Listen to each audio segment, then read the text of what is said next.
It's This Week in Bourbon, and nothing beats a Jet 2 holiday. And here's your headlines for July 18th, 2025. Stitzel-Weller Distillery is up for sale. Brothers Wright Distilling has now acquired Dueling Barrels Brewery and Distillery, and Buffalo Trace has announced it's releasing Colonel E.H. Taylor Jr. Distillers Council. And before we come back, here's a quick word from our sponsors. Hey everybody, welcome back. It is This Week in Bourbon, a good heavy dose of fun news stories this week. Ooh, I know. Those are some juicy headlines. Mm-hmm. Right. It's been a crazy few weeks in our world, and sounds like it's even crazier in other people's world. It is. And it gets crazy because, you know, that what I just said about that Jet 2, have you seen that yet? No. All right. So it's taken over TikTok as like this promo sound, but it's a tourism company, and people are like, you know, nothing beats a Jet 2 holiday, but it shows like disasters happening like as they do the promo. And so everybody's just overdubbing it. And so it's taken off pretty. I'll have to watch it. Pretty wide. I forget I have TikTok on my phone. I never get on there, so I'll try to get on there this weekend. Are we almost to the point where you can start the PS account on there? Yeah, I think we got like 5 more days. Okay. And we can get back on there. Oh, I can't wait. Yeah. I can't wait. You're about to get hooked, my friend. I know. You'll see the same stuff that we put on Instagram. We'll put on TikTok. And there we go. Well, maybe a few more Maybe like dancing videos, you doing Yeah. something. We'll see what happens. I'll shake my booty. Yeah, I like that. Let's see. Some announcements. We did everything that I was going to do, but you got some stuff coming up. You want to kind of talk about that too? Yeah, so July 31st, I will be in Kansas City at the Rock Hill Grill from 5:30 to 8:30. It's going to be kind of a meet and greet. You don't have to have tickets. You can just show up. 5:30, 8:30, there'll be some light appetizers, obviously some pursuit, maybe some cocktails, but I will be there handing out some pours, and I'll be bringing our new cast strength expressions with us there to release them into the Kansas City wild. There you go. And you'll be able to purchase some bottles there too if you want my very valuable signature. I'll put Herbie those Hancock on there. That's right. Nice. And then in August 8th, I believe that's the date. August 8th, I'll be at the Southern Whiskey Society down in Franklin, Tennessee. That's a Friday, so if it's not the 8th, forgive me. But it's a festival too. Yeah, it's a festival. I won't be there. That costs money. And it does cost money. That is a ticketed event. It's a great food and bourbon type event. It looks awesome. I haven't been, but a lot of our friends in the industry said it's a great event, great time to enjoy food pairings. I'm actually doing a food pairing with Pursuit, so I'm guiding people through some food and tastings and stuff. Like smash burgers or something? Do you know what you're Nashville hot chicken. You know, to go I like that. Maybe some oysters. Yeah, with the bourbon. No, I'm not quite sure what the meal is yet, so I think we're supposed to get that here in the next week or so. But, very cool. And then even further in advance, and I'll be in Denver doing an event at at Casey Adler's place, Spirit Wine and Provisions in Arvada, which is just a suburb north of Denver. But that will be Saturday night, September 29th in the Denver area. Yep. Very cool. What about you? I'm not traveling yet. We'll have some other stuff coming. We've got some distributor meetings coming up across the country, and so we'll be traveling, setting up at some more events. So just stay tuned, and we'll let you know. But I do have other thing to kind of also mention is that we do have a new beer collab coming out with Perennial Brewing based out of St. Louis. And if you've never heard of Perennial, well, you're not really much of a beer fan. So they are one of those premier breweries out there. Shout out to the team over there for working with us. I'm just honored to be able to do this and work with them. But there's a new beer called Thrill of the Chase. It actually features, It's a small barrel-aged stout and just aged in Pursuit United barrels. There's no adjuncts or anything like that added to it, but it was aged for 2 years in Pursuit whiskey barrels, 24 months total. And if you want, you actually have to enter into a raffle, and it's going to be closing relatively soon. So you'll be able to get those, on their website. Plus, we'll have some at our place relatively in the next couple weeks. Soft 30. Oh, they're bringing some here, or we're getting some. Yes, we're getting some as well. Okay, cool. Because one of our fans messaged me and was like, "Hey, I'm coming into Kentucky. Do you want me to bring you some of those beers?" And I was like, "Oh, if you're coming, sure, we'll pay you for them. But if they're already coming, then I'll cancel the order. I'll cancel the order." I think we've got like 72 beers coming or something like that. Oh, nice. But they come in 750. So you gotta sit down with a group of friends. Yeah. Yeah. All right, let's go ahead and dive in with the bourbon news. The first one was our biggest headline, and we found about this last week, but it was after we had recorded, is that Stitzel-Weller Distillery, located in Shively, Kentucky, is now up for sale. There's no press release. There's nothing. It just hit what are the things that realtors use? Yep, like the MLS. MLS, whatever.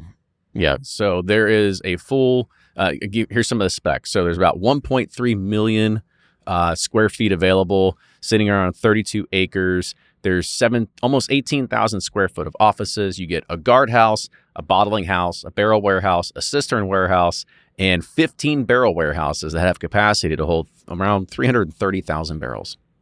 Does that have the price tag on it? Yes. Sorry. I think it was like 34 million is what it was. Sorry, I didn't have it on here. I guess I probably should put it on there, but I think it's like 34 million. Who do you think's going to buy it? Nobody.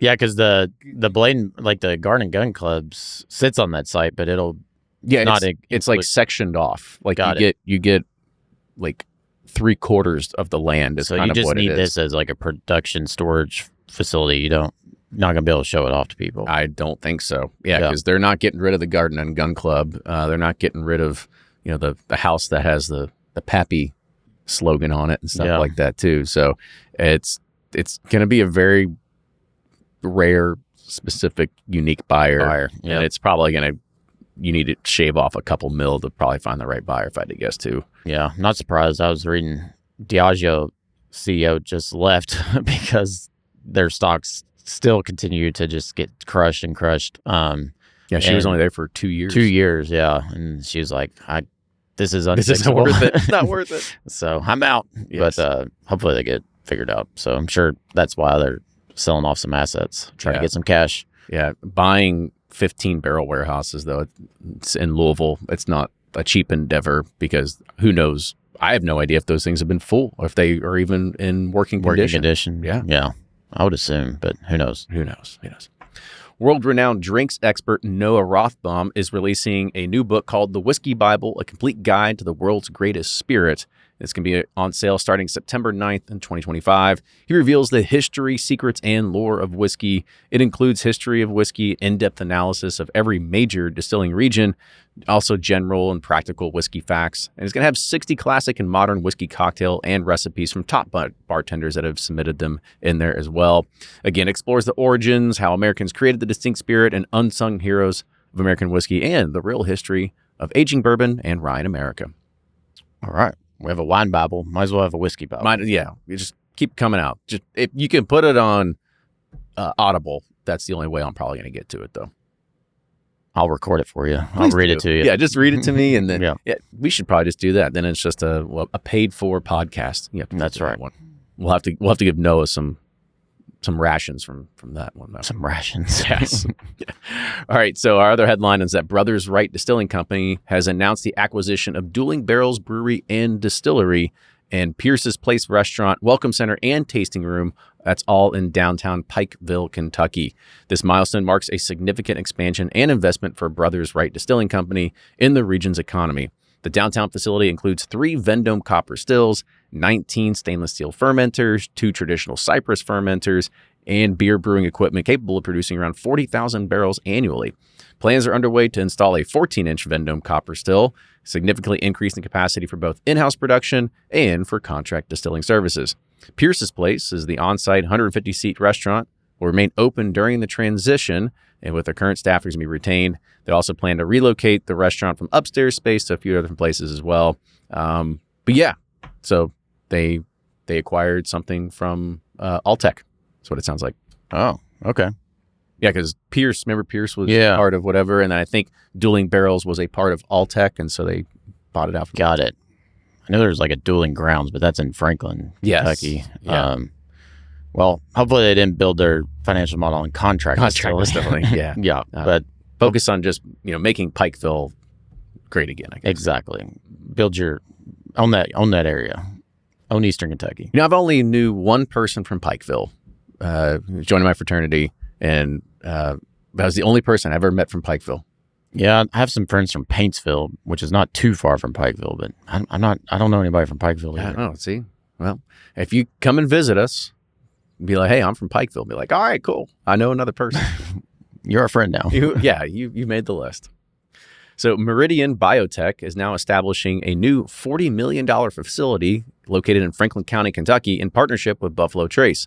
This venture will convert distillery byproducts into multifunctional alternative proteins for use in aquaculture, pet foods, and organic fertilizer. The project is expected to create around 35 high-tech jobs, and construction on the facility will be the first biotech company in Franklin County.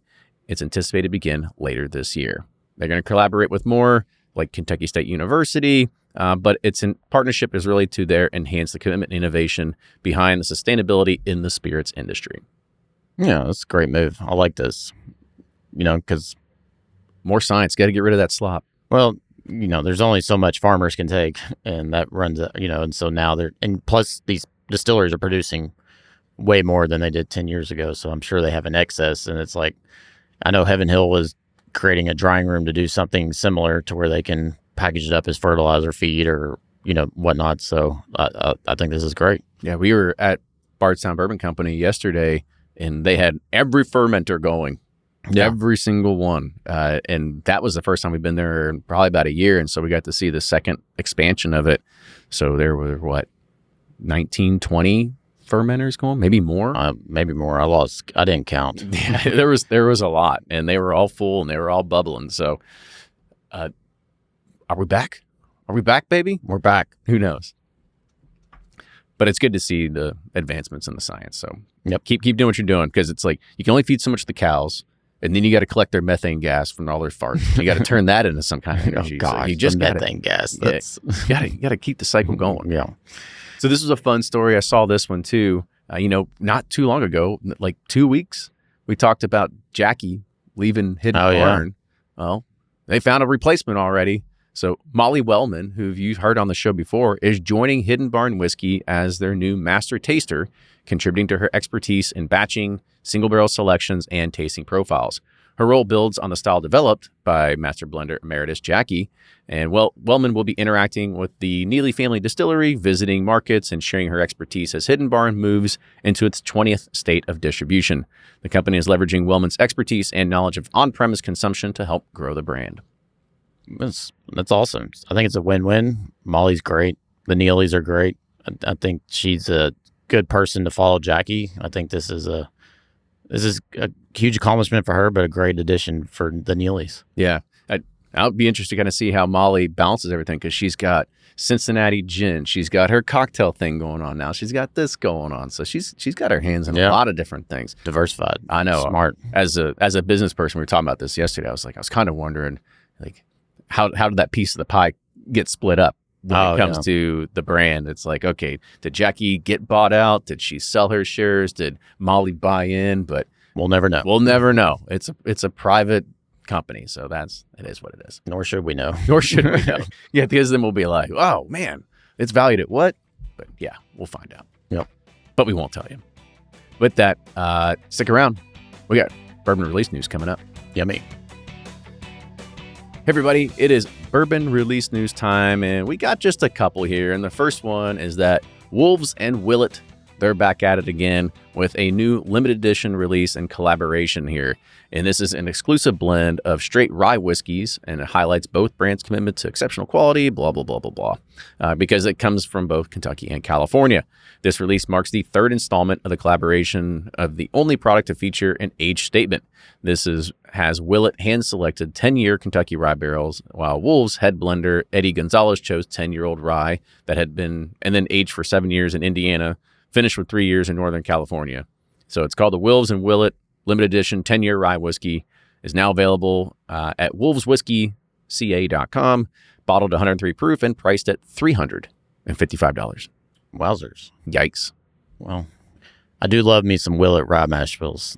I think that's some of the best whiskey they make. Is both their low rye and high rye mash bills. So I'm sure this, and then you put it with some good aged MGP barrels. I'm sure it's really good. Yeah. Nobody's ever been mad at 10-year-old MGP stocks. So. No, never. It'll be okay. Okay. Well, we'll see if we ever see a bottle of that. But $355, it's getting steep for today's market.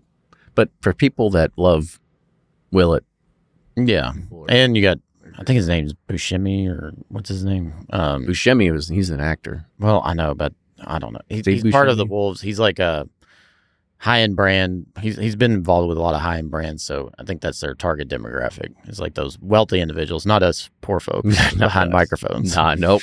We are not your target market, I guess. No. Old Forester, they're announcing the release of 1910 Extra Old. This is part of the 117 series. I think we had done this before, but maybe it came again. I think it's again, yeah. Is that what it is? It says the double barrel bourbon is aged an extra 24 months in heavily charred secondary oak, and extra. It debuted in spring of 2021, and that's the result of experimental aging of the 1910 Old Fine whiskey for an extra time.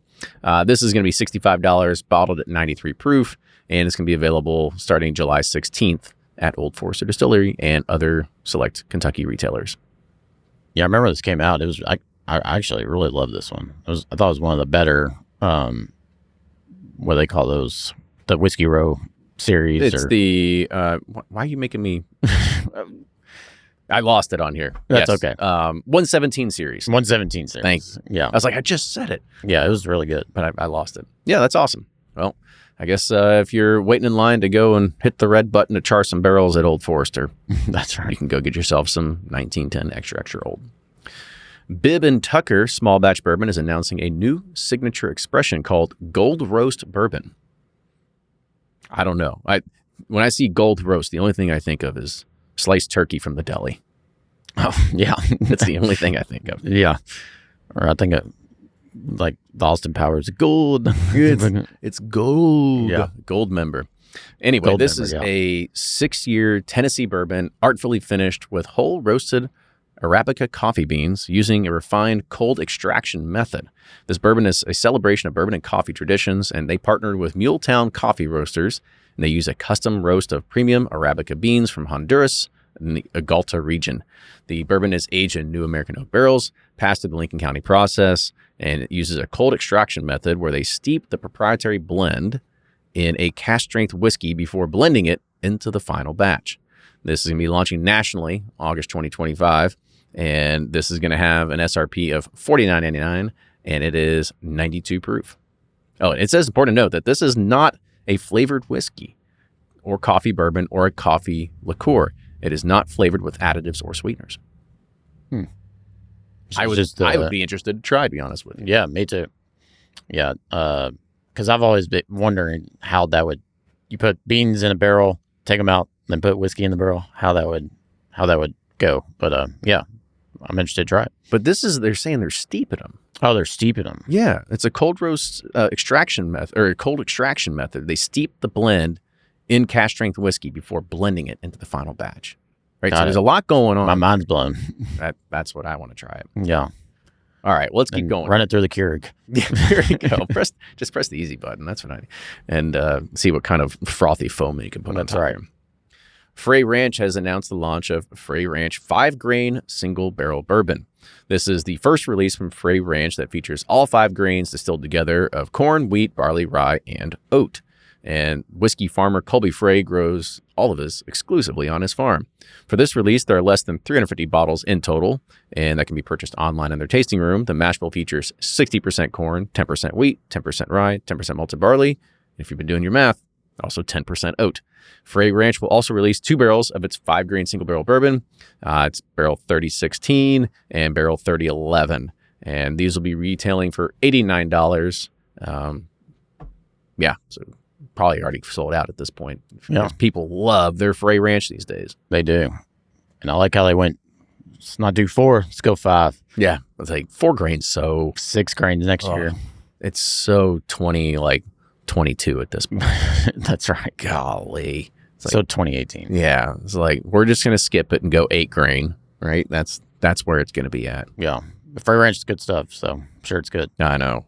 I wonder if they can grow 8 different grains there in Nevada. Well, I'm sure they can. Yeah, they probably can. Whether you want it in your whiskey or not. It's true. That's true. Rebel Bourbon has announced, it seems like Rebel's in every single week, but Rebel Bourbon, they've announced an annual release of their Rebel 10-year single barrel bourbon, and this is bottled 100 proof, limited allocation of 2,600 6-pack cases, suggested retail price of $100. Mash bill is 68% corn, 20% wheat, and 12% malted barley. Yeah, I think we tried this on Palooza, and I was pretty pleased with it. Yeah, It's that's really good. Yeah, it was awesome. Yeah. So you can't really go wrong with a 10-year, but they've been doing a lot of good stuff over there at Luck, so pay attention to them. That's right. Great Jones Distilling Company is Manhattan's first whiskey distillery since Prohibition. They've released a new wheated bourbon made entirely of New York grains. So it's obviously corn, malted barley, rye, red winter wheat from the Finger Lakes. So I guess it's a 4-grain. Aged at least 4 years, bottled at 90 proof, and has a SRP of $45. Straight into the point. We do that. We have New York grains. We had New York grains. I got nipples, Greg. That's right. we can do this too. Yeah. We do have a 4-grain whiskey. That is our triple mash bourbon. Yep. So, and we got New York, Kentucky, and Tennessee grains. That's right. So we're all over the place. This is our other headline.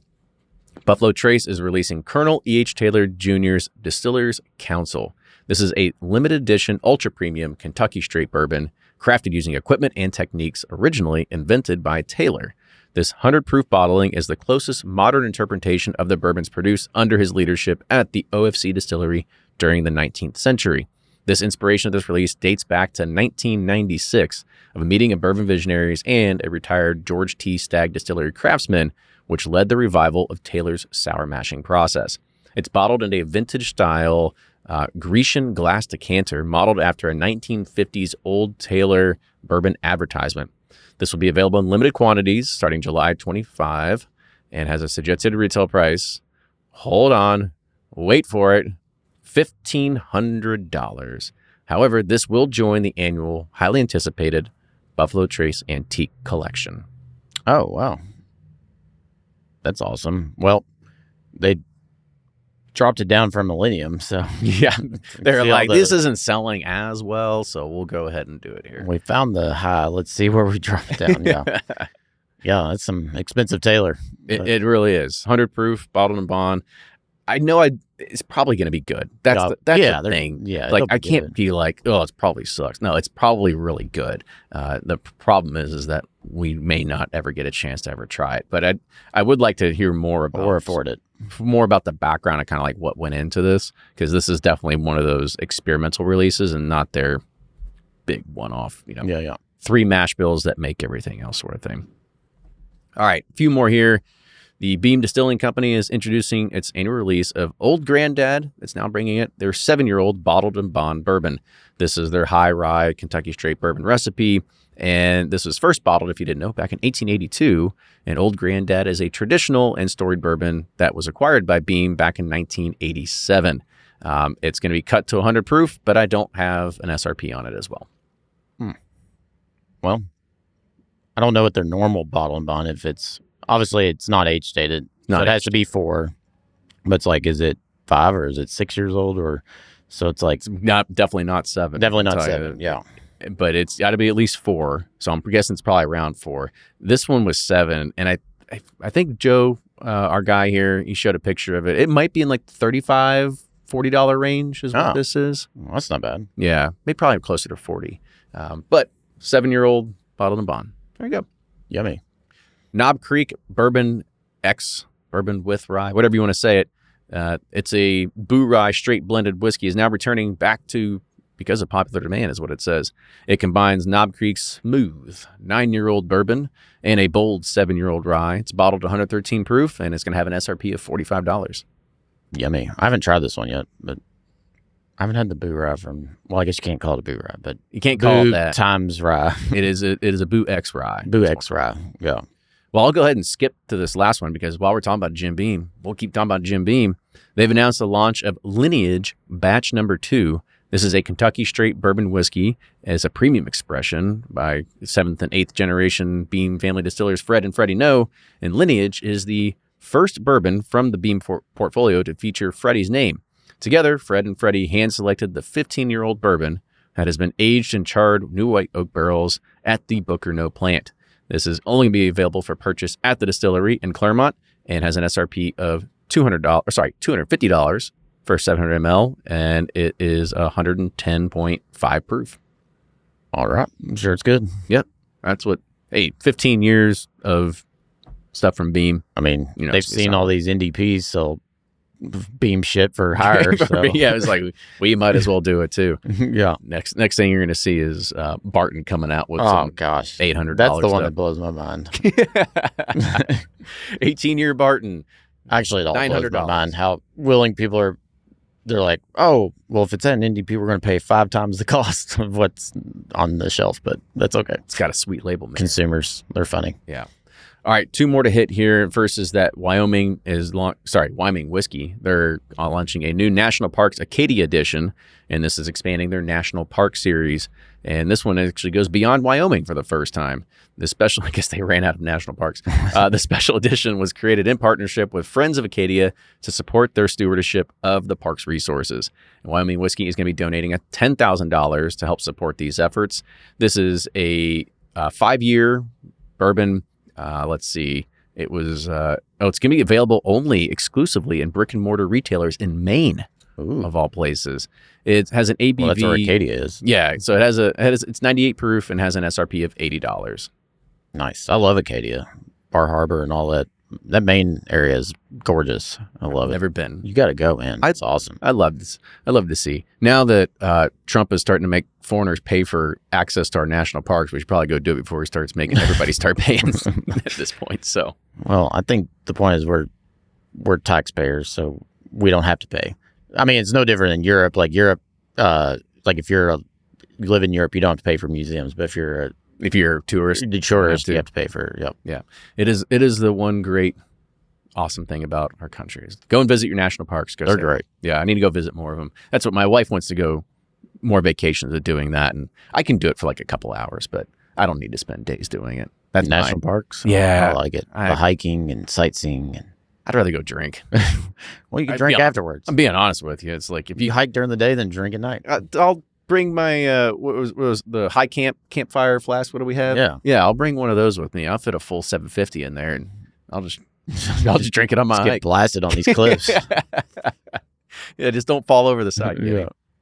All right, our last one is that Barrel Craft Spirits is releasing Barrel Decade, and this is the newest addition to their Black Label series. It is a blend of whiskeys distilled each year from 1995 to 2005, secondarily matured in Spanish brandy and Hungarian oak casks. Ooh. And it's bottled at hazmat. No way. 142.7 proof. There will be 500 bottles available that will be sold online on July 23rd at 10 a.m., so if you want to, get on their website. This one sounds fun. I like it. Mm-hmm. That's a good idea. Decade. Why didn't we think of that? It's such a smart idea. We don't have enough whiskey. Well, anybody can buy it. Well, that's true. We can buy whatever we want. We just need to get out ahead of it. We got this whole podcast thing we worried about. If we would have spent our time doing R&D and future research development, product planning instead of doing this, we might be there. But we do want to bring the bourbon news to you. We do it for you, avid listener out there. That's right. But we do it because we love doing this as well. We do. This is our R&D actually, right? I mean, we get to see exactly what the hell's happening in the bourbon world. That's right. All right, that's it. That is This Week in Bourbon. Well, see you next week. Yeah. Cheers, everybody. Toodles.